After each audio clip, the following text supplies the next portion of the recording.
Hello friends, I Dr. Priyanka Dadupanthi, Assistant Professor in Biyani Group of Colleges, welcome you all on behalf of Guru KPU. Today I am going to deliver a lecture on excretory system. Digestion के बाद जो भी अपशिष्ट और अनुपयोगी पदार्थ होते हैं उन सभी पदार्थों को उत्सर्जी पदार्थ कहते हैं। उत्सर्जी पदार्थों को शरीर से बाहर निकालना उत्सर्जन कहलाता है और इस उत्सर्जन की क्रिया में जितने भी अंग या जितने भी ऑर्गन्स या जो भी काम में आते हैं उन सभी को कंबाइंडली एक्सक्रीटरी सिस्टम कहते हैं। मनुष्य का जो एक्सक्रीटरी सिस्टम होता है वो किडनी, यूरेटर, यूरिनरी ब्लैडर और यूरिथ्रा से मिलकर के बना होता है। मनुष्य के एक्सक्रीटरी सिस्टम में एक जोड़ी किडनी पाई जाती है। इन किडनी के ऊपर टोपी के समान संरचना में एड्रिनल ग्रंथि प्रेजेंट होती है। किडनी का जो अपेक्षाकृत नुकीला भाग होता है वो हाइलम कहलाता है। दोनों किडनी के प्रत्येक हाइलम से एक जोड़ी यूरेटर निकलती है और ये यूरेटर यूरिनरी ब्लैडर के अंदर एंटर होती है।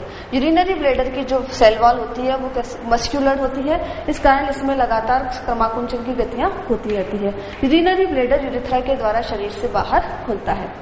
ये यूरिथ्रा स्फिंक्टर मसल्स के द्वारा कंट्रोल होता है।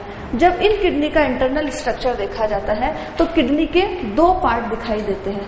जो आउटर पार्ट होता है किडनी का वो कॉर्टेक्स कहलाता है और इनर पार्ट मेड्यूला कहलाता है।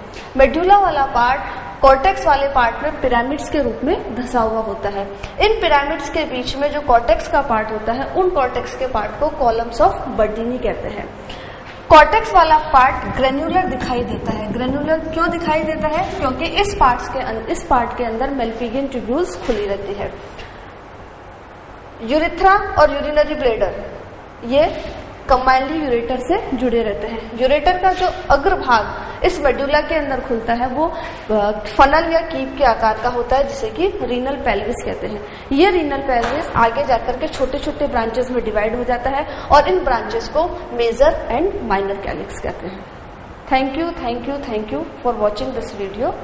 For more detail kindly visit our website www.gurukpu.com।